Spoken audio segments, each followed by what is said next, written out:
Bunga ishonish qiyin. Real Madrid afsonasi Barselonaning ashaddiy muxlisi bo'lib chiqdi. Luka Modric aslida Barselonaning ashaddiy muxlisi ekanligini bilarmidingiz? Men buni shunchaki hazil deb o'ylagan edim.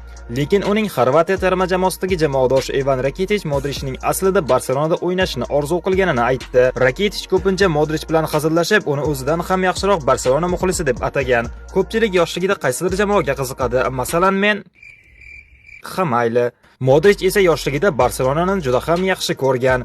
El Clasicolardan birida futbolkalarini almashgach, Rakitić unga "Mana sevimli futbolkangni ol" deya hazil qilgan. Modricning Barselonaga o'ta olmaganining o'ziga xos bir sababi bor edi. O'sha paytda Barselonada Xavi, Iniesta va Sergio Busquets kabi kuchli yarim himoyachilar ham bor ediki, ular bor joyda Modric uchun joy topilmasdi. Real Madrid esa bundan foydalanib Modricni o'z tarkibiga qo'shib oladi. Shundan so'ng Modric yoshligida qattiq adashganini tushunib yetadi. Yo'q, bu shunchaki hazil.